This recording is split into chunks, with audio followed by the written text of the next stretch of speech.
General quarters, all hands man your battle stations. Broadcasting live on WNN 1470 AM, 95.3 FM, iHeartRadio, and the World Wide Web. This is Make America Think Again with your Google Blacklisted host, Tom Trento. Danger, Will Robinson. Danger. No, Will Robinson. Danger. Good morning, everybody. Welcome to the Trento Hour. And here we are. It is already Tuesday. It's almost New Year's, December 29th. And we have a big idea today on the show. And it is a fight to the bitter beginning. That's a very fight to the bitter beginning. Are the mics working? Yes, the mics are working.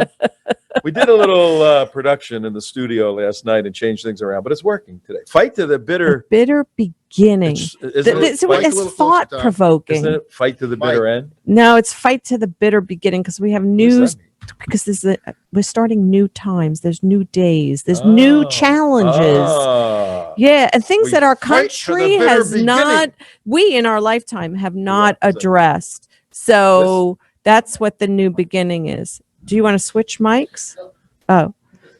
We have an interloper in the studio. Interloper. You know what an interloper is? It's Mark.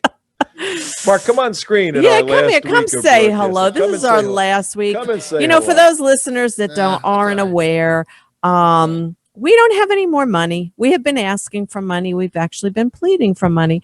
We don't have any more money, so we can't be on the air anymore. As I think Thursday's our last day. Yes. And you know what? We have made a tremendous impact. You know that we've made an impact in Florida with the elections and with the and here it was. You know, Trump won in Florida. We mobilized Christians to vote. We mobilized Jews to vote. 43% of Jews voted for Trump.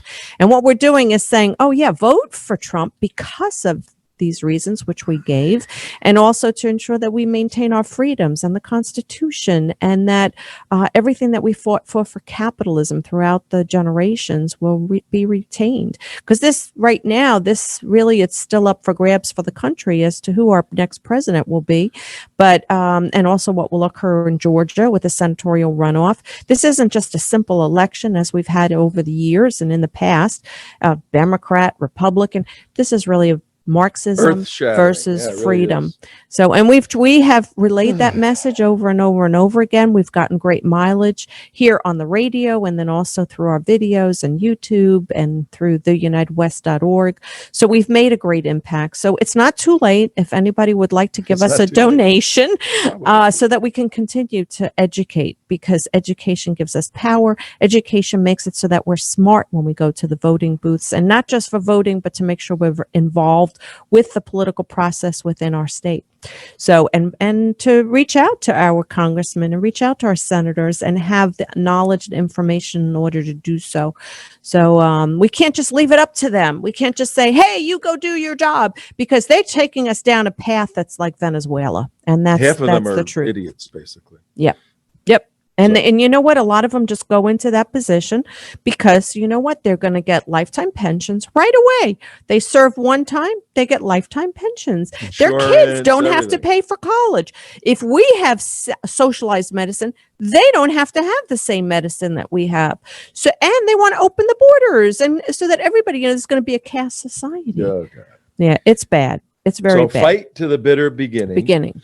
And what that means is that January 20th is the beginning of something new. Somebody's going to be the president on January 20th. And we have a great guest coming up. Yeah. Who's going to help us understand why Louie Gohmert, the intrepid congressman from Texas, a judge, by the way, he's a judge. Yeah, that's what he did in his life. So he understands the law, constitutional law, very well.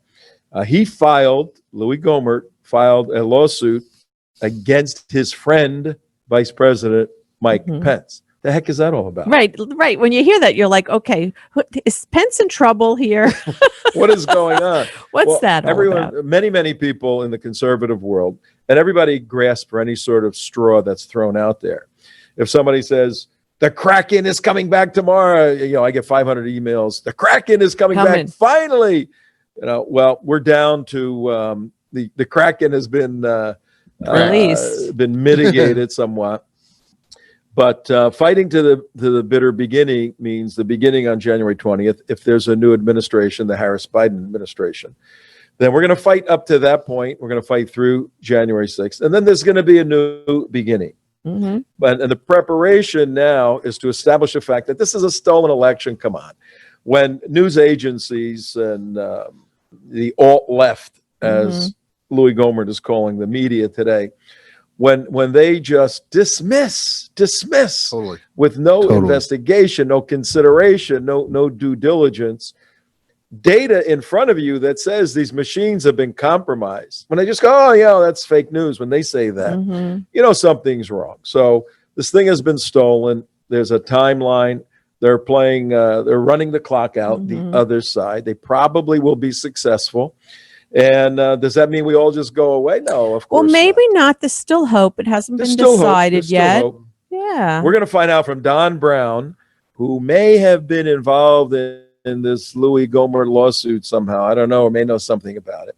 He's going to clarify the legal issues related to January 6th with the electors and the debate in Congress and the Article 2 of the Constitution, Article 12, the electoral clause in the Constitution. So you're going to get an education on constitutional law. And you may have missed this in Civics 101 or 102, but you're going to get it today. And it's very appropriate because how many days until the 5th? 5 or 6 days? 6 days, I think. Till January 5th, the election in Georgia, which will be contested, I'm sure. We're going to tell you why. But then on the 6th, and we have a bunch of people going, if you want to go with the United West to Washington, D.C. on January 6th. I'm going. You're going. Yeah. Barry Fernandez is going. A lot of people are going. I'm undecided on I hope you're it. able to come.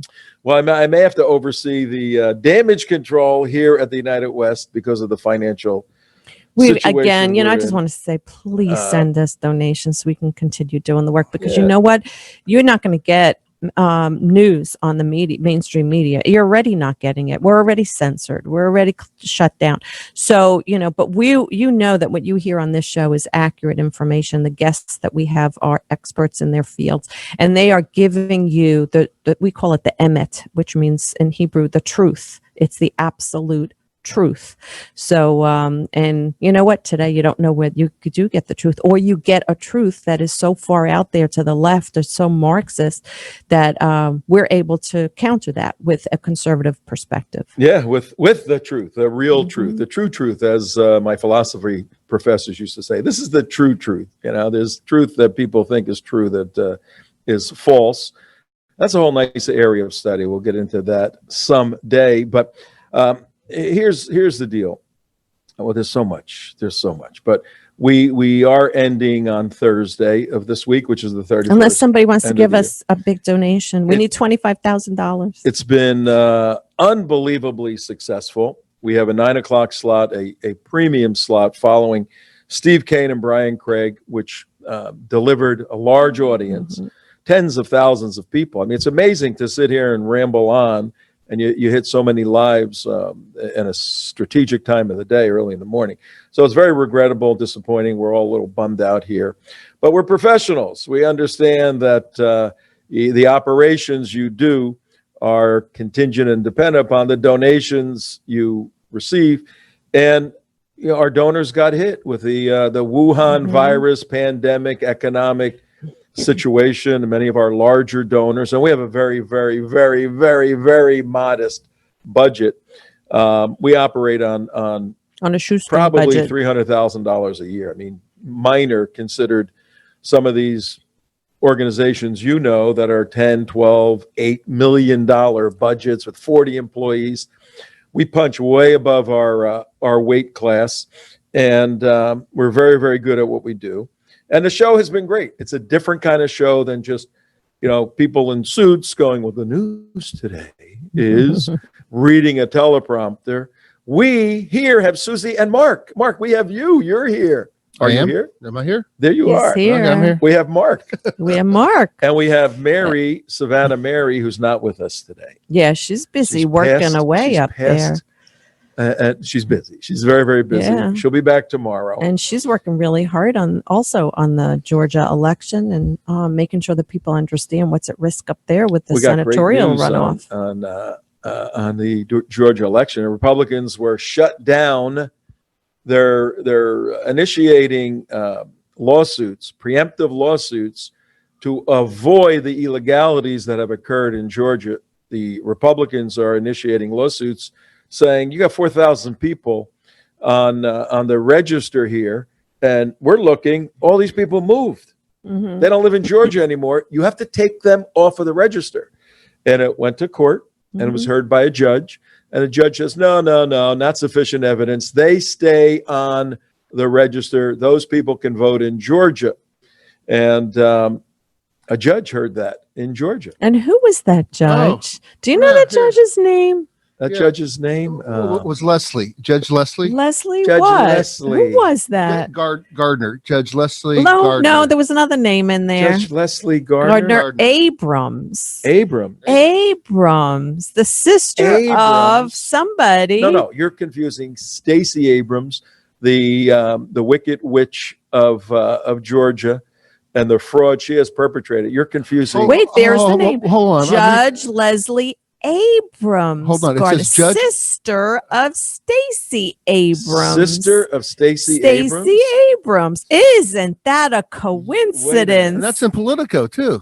That's in Politico. What is going on here? Are we in Venezuela? Wait, did that occur in Georgia or was that Venezuela? Wait, let me get this straight for our listening audience. At 9:16 in the morning, Tom Trento, your host here, WWNN. Yeah. 1470, 95.3, right? But there's a 95 point. It's 95.3, 96.9 FM. How you gonna remember? Like I go in the morning and I listen 1470 AM and then I get to a certain spot and this static. So then I move it to 95. Yeah, I do the same thing. Yeah.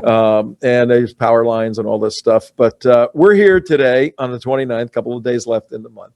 And we're puzzled. We're in a quandary. It's a quandary. Judge issued a definitive decision saying, no, these 4,000 people who have moved out of state can remain on the rolls and vote in Georgia. And you're telling me that's the sister of Stacey Abrams? That's the sister. How does that happen? Something doesn't sound like New right Jersey there. Politics to me. It sounds like New Jersey. And they get away with this. This is just one example.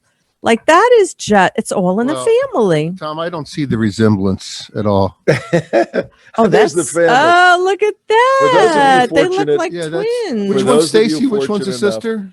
Look at that. Is that really her sister over there? It's her sister. Wow. They look like twins. Jamie For those of Gardner. you Do you fortunate, think that they had That's a the conversation before this came no, through? Do you think maybe they talked about it a little bit? No.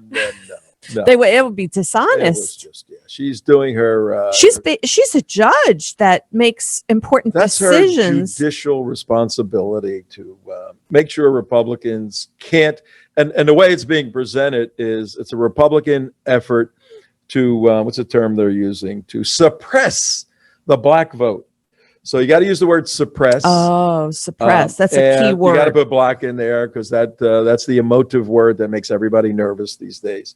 So yes, ladies and gentlemen, 9:18 in the morning, there's a judge in Georgia that has rejected a case brought by the Republican Party to take 4,000 people that have moved out of state and take them off the polls and say those 4,000 people can't vote on January 5th. And the judge says, nope, sorry, not enough evidence, they can vote. And Leslie she made J. that judicial decision. And it's Stacey Abrams' sister. Yeah. It is. Unbelievable. And Leslie J. Abrams was a U.S. attorney until she was nominated by President Barack Obama for a federal judgeship in Georgia's Middle District.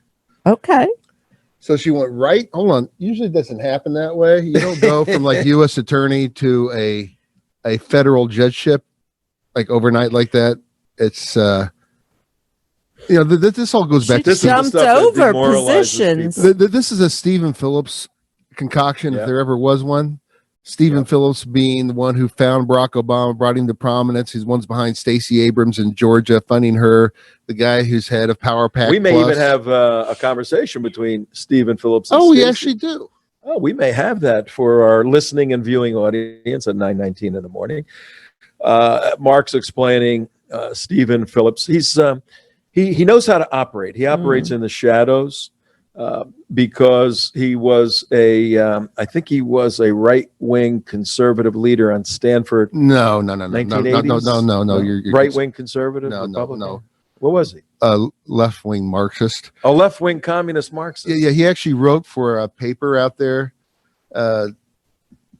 with. But he wears Stanford. $3,000, $4,000 suits. Yeah. But How's he used to write for a paper which was Yeah, how does that happen? But hold on. He wrote for a magazine that was a leftist Marxist magazine. You know how we know that? Because it said it right on the front cover. It's a leftist Marxist magazine. Yeah, but these Marxists from the Wait 80s, a minute. Isn't this America, the land of the free and capitalism and people vote and it's based on honesty and integrity and truth, justice, and the American way? What happened to that? Where have you been, Dorothy? Somebody deal with her. Somebody want to deal with Susie Gold. We need Superman. We need Batman. That was my and hero. Batman. We need them both. Well, you know what? With Stephen Phillips, communist in the 80s, and now he's the king maker in American politics on the left. Excuse me, I have to take this call. Where are you going? I got to take this call. Yes. Okay, well, while Tom is taking that very important phone call, you know what? We Don Brown is supposed to be joining us shortly, and I'm wondering if I texted him already and everything like that. Oh, okay. So what get back to our big idea is to fight to the bitter beginning, and what we're referring to is that our country is entering into a new stage, which is if with a Biden presidency, if that occurs, that was the president. That was the president. It was important. Tom I'm just recapping. I'm recapping. So, but with a Biden presidency, and here we are exposing some corruption, and there's so much more that we have to take our country back. So this is a beginning to where we need to be more empowered than ever in order to make sure that our voices are heard, make sure that we go to the voting booths in and that we are knowledgeable about who stands for what, and are they truly representing us as the free and American people that we are? You're hurting my soul. I saw something this morning that you're talking about standing. What principles do they agree to? I was watching, I think OAN. I'm watching a lot of One America News Network now, and they had a report from Georgia in a Black American Methodist church, and I've been in a lot of Black churches. I'm a theologian, was in the ministry for years, all of that. And wonderful experience. And the women are dressed, to the nines, red dress, red gloves, hats, everything, and singing and praising God. And then they interview the preacher, and he starts saying that our evangelical brothers and sisters got to get over this pro-life stuff.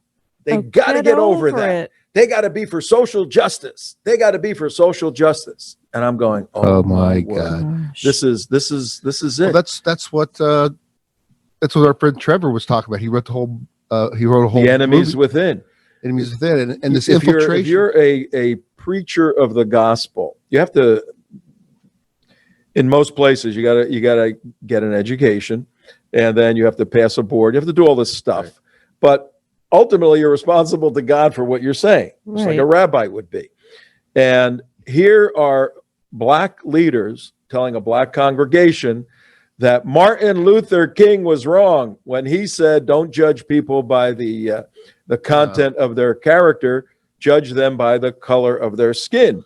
Oh, wait a minute! He didn't say that. He didn't say that. He said, "Don't judge them by the color of their skin, but the content of their character," just what you're just saying now. Right. And Martin Luther King, we had his niece Alveda on, who's a pro-lifer. Her uncle was pro-life. It's a central issue to basic morality, and these Black preachers are telling people in their congregation, forget about that pro-life. We need social justice, Black liberation theology, and which is why they want Reverend Warnock. I have a problem.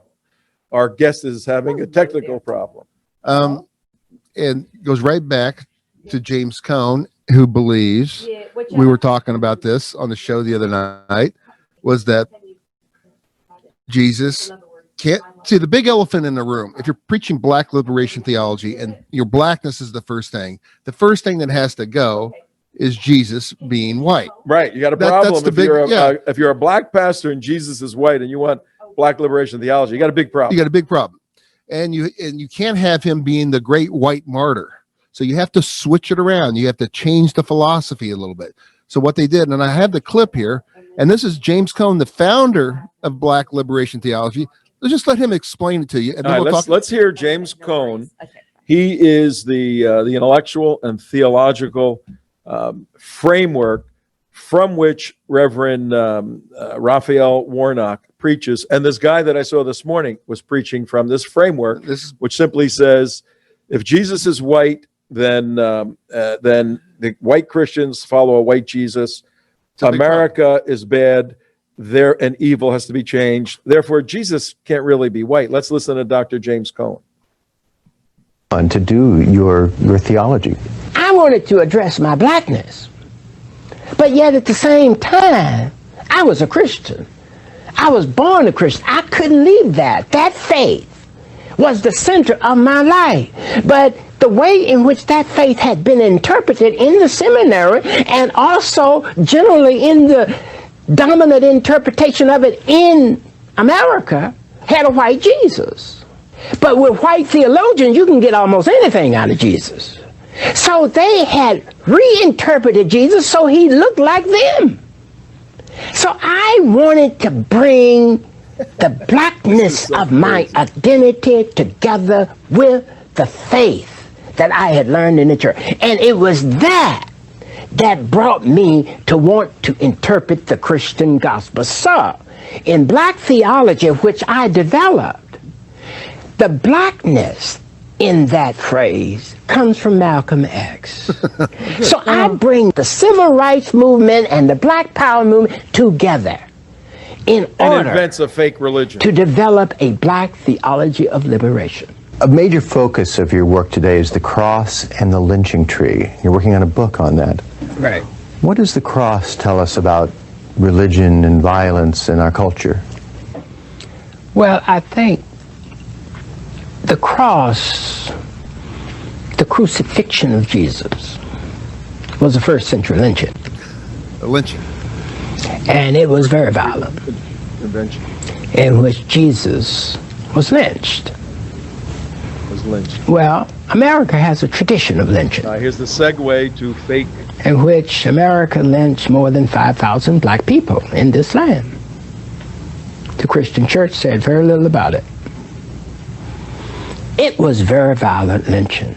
So if we understand the cross correctly, this guy is a nut. We will see it as Jesus being a victim of lynching, a victim of violence. So at the heart of the Christian faith is God taking upon God's self the suffering of the victim. All right, enough of this guy. So if Christians in this society want to understand what the crucifixion, what the cross is all about, punchline. Don't kill him. They have to see it, particularly in America, in the United States. They have to see it through the lynching experience. That's the only way they'll understand what was happening at that cross. Claire Lopez, so she wrote something really, she's so great. Claire Lopez is Claire Lopez is our sister great contributor. What her position, you can, what's her title? She's retired from the agency, Central Intelligence Agency. She worked for the government, worked for Center for Security Policy, works with us, and now has her own research, thought, think tank and organization, Lopez Liberty, LLC. Yeah. And I had the pleasure of sitting with her when we went on our Israel trip 2 years ago, and I took a pen and paper and I just took notes. I filled up a whole notebook. Amazing. Yeah, she has a plethora of information. But anyway, I just wanted to tell you what she wrote us with regard to what we just heard. Is she said, how could a Middle Eastern Jew possibly be white or black? They're Semitic, which means dark skinned. Right. and how can you lynch? Oh, look at the background. Oh, We're in a Oh, my different God. room. It's his other wing of his house. I thought it was a bit He's in the other much wing of for his Mr. house. Trento to handle. All right, what we're laughing at is Don Brown is on camera. And for those of you who want to see Don Brown, go to theunitedwest.org, theunitedwest.org, and we live stream our radio show.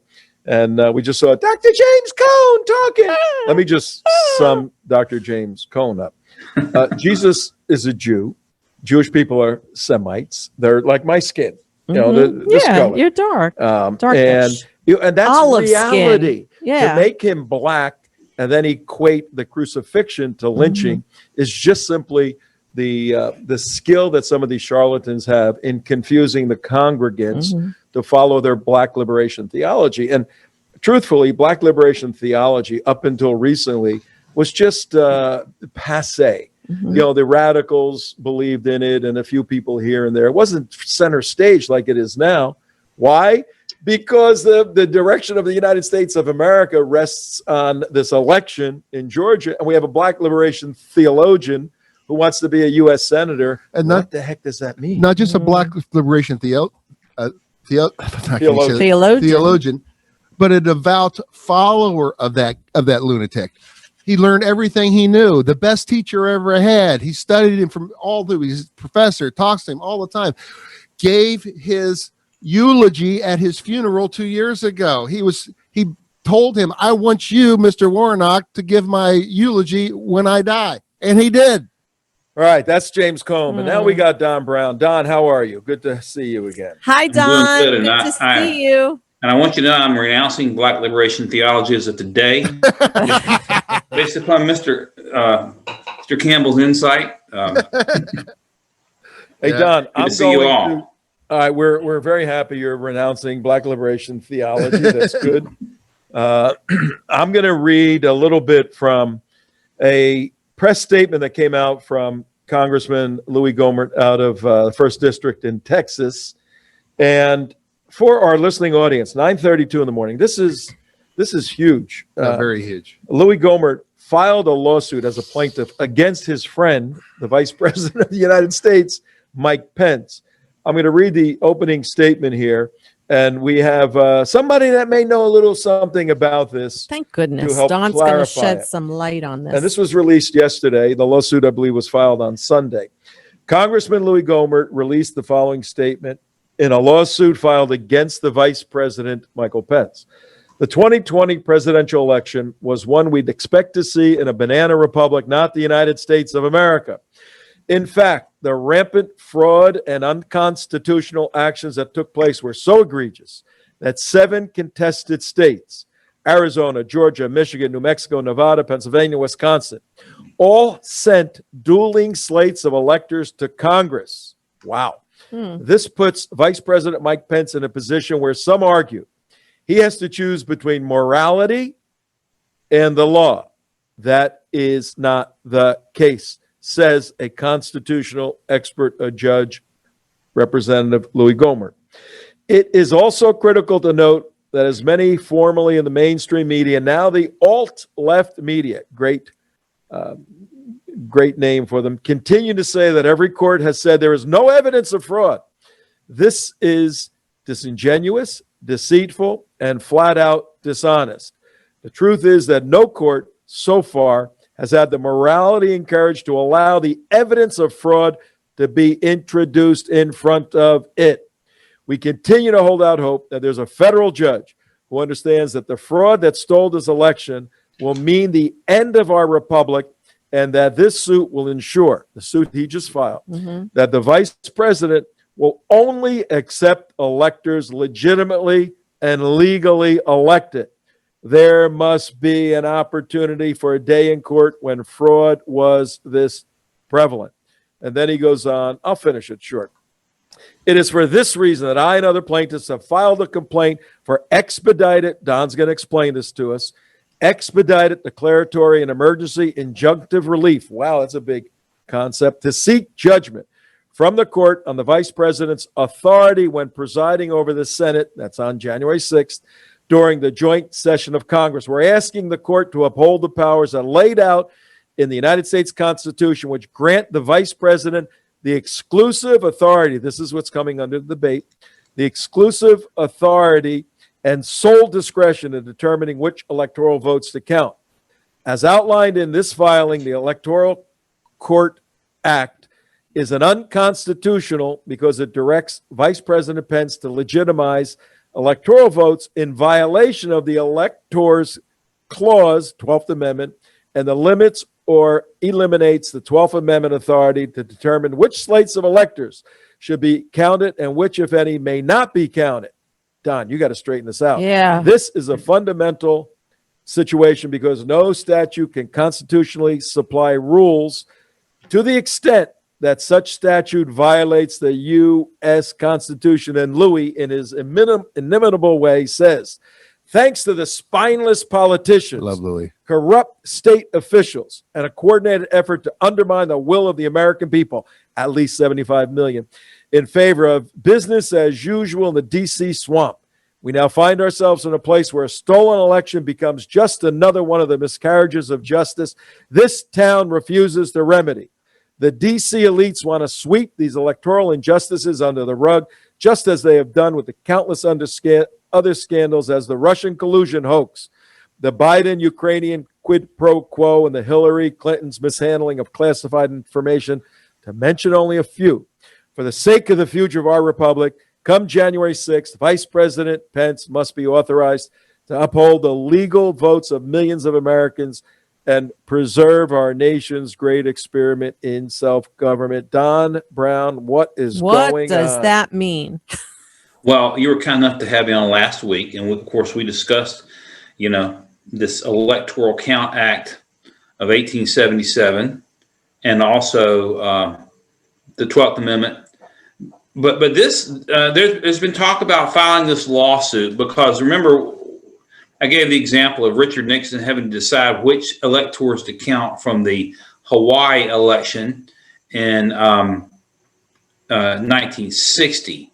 And this electoral count of 1877, which this lawsuit attacks, basically they did two things that make it unconstitutional. Number one, it inserted state executives or the governors of these states into the electoral process, which is not allowed at all under the Electoral College Clause of Article 2.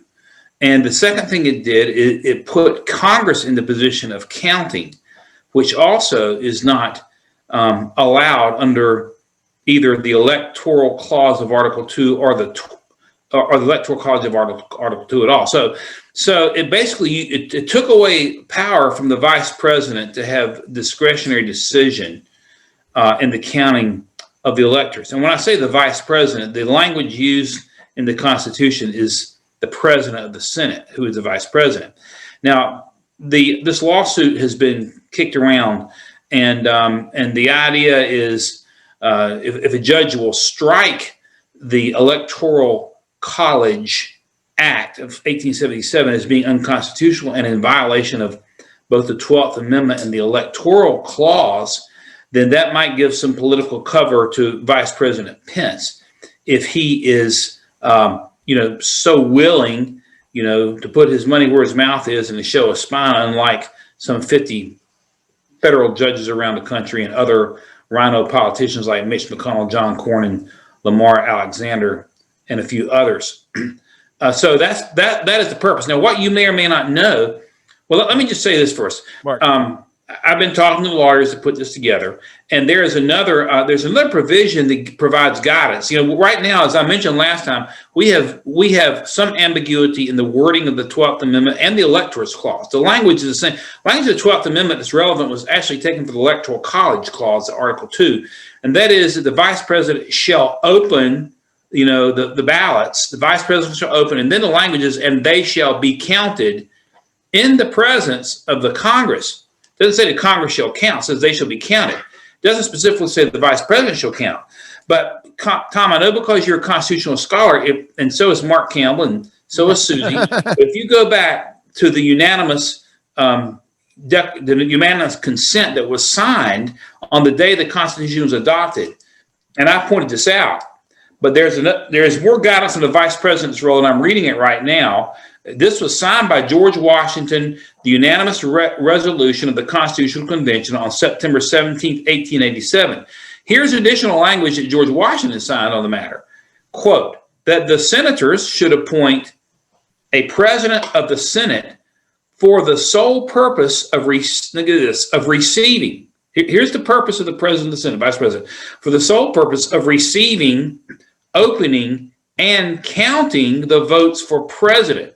So the unanimous resolution, which is not part of the Constitution, but was signed, sealed, and delivered with the Constitution, signed by the first president and the president of the Constitutional Convention, says it is the president of the Senate who is appointed for the sole purpose of receiving, opening, and counting the votes for president.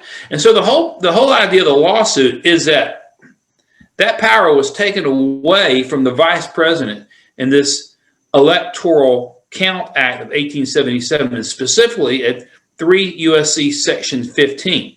So what you may not know, I started to mention this a moment ago, is that a parallel lawsuit has also been filed in D.C. by the Amistad Project, almost identical to the lawsuit filed in Texas by Louie.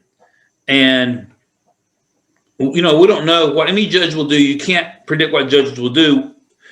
But the D.C., there are a bunch of nutcases in D.C. Take, for example, Judge Emmett Sullivan, who continued to try to personally prosecute General Flynn, even though he's a judge in the Justice Department, said they were dropping the case. So you got judges like that in the D.C. circuit.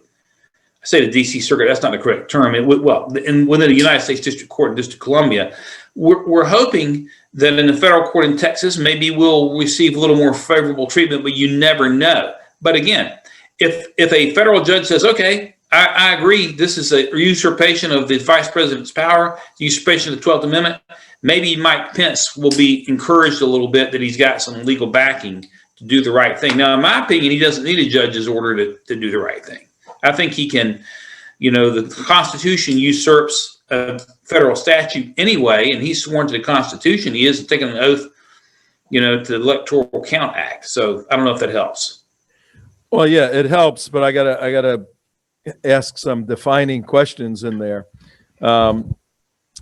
I've had the unfortunate experience of being a defendant a few times, and when you have a lawsuit filed against you, you have to respond. Right. Who's going to defend? Who defends the vice president of the United States? One, and then what is his defense going to be?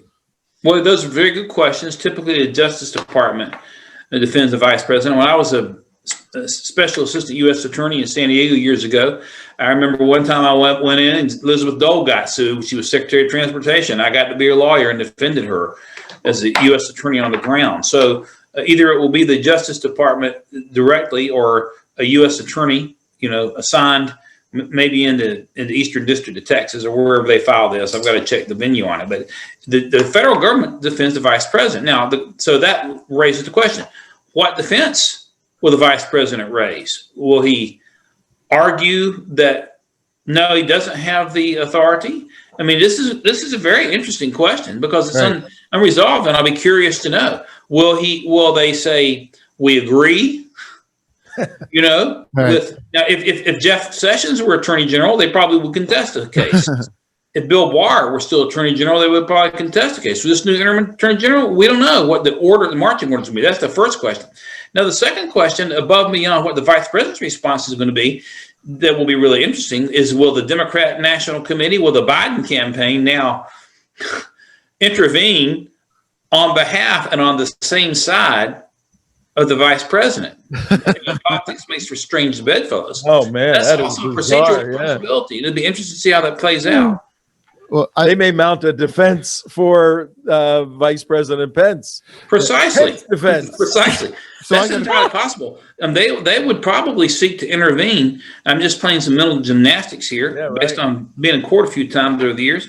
But if you are a necessary party to a lawsuit, you can move to intervene. You can intervene as a co-defendant, and get it right down to standing. What Supreme Court did You know, in the Texas lawsuit by punting on standing was just a cop out. Right. But, you know, the Biden campaign would have standing, in my opinion, to intervene if they wanted to intervene on behalf of and alongside the vice president. Rather ironic. Unbelievable. Now I got a question for you, Don. Yeah. It's all right. This goes right to the heart of Marbury versus Madison. Yeah. Judicial review. Okay. They're supposed to, which I disagree with in concept, Right. but anyway, and I think you do too, but it's solid precedent. It's probably the most solid precedent that the Supreme Court has. Now they have to take anything that is against a law that goes against the Constitution, they have to rule as unconstitutional. And that law has to be stricken from the books, correct? Well, they should. You know, they should do that. They didn't. Obamacare remains unconstitutional to this day. So they didn't. If you say they have to do it, they don't always do it. They should, starting with the precedent of judicial reviews, you know, strike an act that is unconstitutional. If we embrace judicial review as set forth in Marbury versus Madison, they should do that. So I would say the correct answer is they should, and any court should. Now, here's the thing. There may be a possibility, and again, we don't know what's going to happen in Texas, but it's possible that, you know, the Supreme Court probably would not want to touch it. They don't want to touch these. They don't want to touch this. They want to touch it. It's too radioactive for them.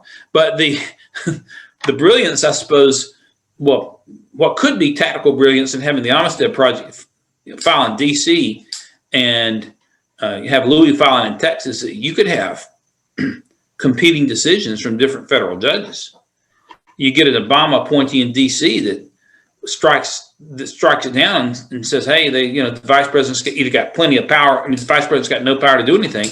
And if the judge in Texas says that the act is unconstitutional, it's discretion of the vice president to count a fraudulent ballot or not, then the Supreme Court is liable to have to look at it because they would have, in theory, competing opinions. That was my next question. Yeah, so it could fall back in their lap. The radioactive hot potato they don't want to deal with, whether they like it or not. So, for the sake of our audience here at 9:47 in the morning, we got Don Brown, our dear friend and eminent attorney, and you're the constitutional scholar here, Mr. JAG Officer, for many years, and you have your own law firm. If somebody slips and falls and they need your help, how do they get in touch with you? Are you open for business? 704. If you're licensed in South Carolina, we can help you out, baby. He does slip and falls, ladies and gentlemen, and he litigates. Right, exactly. And, well, here, all right, for our audience, we got to bring the cookies down to the lower shelf here. Louie, in his statement, says we're expediting this for an immediate judgment. What does that mean? And number one, and number two, if the lawsuit against Pence prevails and restores constitutional power to him, and on January 6th he rejects the 7 state electors from the Democrat side, does he take the Republican ones and says those are the good ones, or does he just reject the bad ones? And what's the net effect? Well, he could, in my opinion, he could select the alternate Republican delegates. I think he's got the discretion to do that. The question is, will he have legal cover or not? Whether a judge gives him legal cover or not, I think he should do that. I don't think he really even needs an order from a judge to do that. He could do one of two things. If he could do one of three things. He could accept the fraudulent slate, which if he accepts it, he's lost all credibility if he accepts the fraudulent state votes, those electors from. Oh, wait, this is an important point. Yes. So on January 6th, when I've never seen how it works physically. Are they? He's up at the podium in Congress. Does somebody walk up the state envelope and he opens it? Are they laying in front of him? What's the physical? My understanding is he's got the envelopes in front of him. I don't know if they've been laid out all together or if they're brought up one by one. I'm not sure about that. This is a process that really hasn't, the nitty gritty procedures really have not gotten a lot of, attention. Well, I know they're in alphabetical order, so Arizona's going to come up pretty quickly. Yeah. What does he do? Typically, that happens. I would assume they will be delivered to the vice president in order, sort of like the roll calls. You know, they of course in Congress they do roll calls based upon alphabetical order. Right. You know, so and anybody can go in and watch this, right? You can get in the gallery now. It's open, right? Get in the gallery, right? All right. When Arizona comes up, what does he do? Go ooh, like a hot potato? Well, it's going to be a test of Pence's character and his moral backbone. I mean, there's no. Is he going to be a Mitch McConnell or a Clarence Thomas? Does he physically have two envelopes from Arizona, one from the Democrat side, one from the Republican side? I believe that he does. In theory, that's correct. That's what. Again, the only president we have is Richard Nixon as vice president, as president of the Senate in 1960, when he had three separate sets of electors. You remember I started out my last interview with that story. Yeah. 1960, Hawaii is admitted to the Union. At the first vote, Nixon defeats Kennedy by 200 votes or so in Hawaii. The governor certifies the electoral, and this is an unconstitutional part of it, but the governor certified under that 1877 Act the votes for Nixon. The Democrats on their own decided to just send a separate slate of electors, like the Republican electors have done in these 7 swing states. And then the Democrats file suit. The federal judge ordered a recount. Kennedy won by less than 200. Federal judge ordered the governor to certify a slate for Kennedy. So Nixon has 3 separate slates. Wow. He's counting the Electoral College from Hawaii. He has to make a choice. He has already basically lost to Kennedy because of what happened in Illinois. Hawaii wasn't going to swing the election one way or the other. But he graciously recommends counting the 3rd slate, that is the slate certified for Kennedy by the governor, even though he also had a slate certified for himself by the governor and a 3rd slate. So Pence is going to have multiple slates. He will have, rather than 3 Imagine slates, if he's up there and he does a Johnny Carson, he goes like this. And the envelope. Let me see. What envelope do I want? Right. Which one of these? Right. Which one, ladies and gentlemen? Now, option B that nobody's really talking about is, let's say he says, you know what? I can't accept either one of these electors because there's too much fraud going on in this one in these states. Could he reject both? Could he do that? And just say, I'm not. These are uncertified. I do not see. I can't count these. At that point, would then the vote go back to the Congress for? Well, first of all, is that legal? Can he reject both? Or he has to make a decision. Well, I mean, that's an open question. The vice president, you look at the language of the 12th Amendment, you look at the language of, the Electoral College Act, which is under attack. You look at the guidance that I just gave you a minute ago from George Washington. The senators appoint a president of the Senate who, for the sole purpose of receiving, you receive it, opening, and counting. Doesn't say he shall. The language of the 12th Amendment is a little bit different. The vice president shall receive the votes, and they shall be counted in the presence of the Congress. And that role is not placed upon the Congress in the 12th Amendment. It is in the Electoral College Act. So there's not a clear black and white answer to any of these questions. I think when there's not a clear black and white answer, you have to revert, to the language of what you do have to work with and to revert doing what's right. I don't think he is compelled to even open those delegates. And he's going to have to stay on the record if he doesn't do that. Why? Then you get into a situation where there's not a majority. There's not a majority, and it could be thrown to the Congress. Now, the thing is, here's the other thing to keep in mind. The January 6th date comes from this Electoral Count Act. The only date that is relevant in the Constitution is January the 20th, which is set forth by the 20th Amendment. It's kind of easy to remember, because the 20th Amendment sets forth the date for the swearing in of the new president. It used to be March the 5th or 6th, I can't remember, but it was in March, and the 20th Amendment moved it back to January. So even January 6th is not a constitutionally mandated date. So right now, there are a couple of things going on. I saw an excellent article the other day. What can we do? And I've said there are two things. One, you guys down in Florida, you should be burning up Marco Rubio's number and Senator Scott's number and tell them to stand with Tommy Tuberville to stand against McConnell and to challenge the ballot, the floor. But also, these 7 states, there's nothing to say they could not, upon discovery of further fraud, recall or reselect the electors. I mean, an argument could be made that once they voted, but they are the ones who have the power under the. And again, remember that the January 20th date is only set in the Constitution. January 6th is not a magically constitutionally mandated date. So in Arizona, Michigan, Wisconsin, these states could pull those electors back. Remember, going back to Hawaii, just remember, Hawaii sent certified electors for Nixon, and then later sent certified electors for Kennedy. So these states can still officially stamp and recertify votes for Trump up until the 20th of, really until the 20th day of January. It's interesting because we got about a minute left, Don.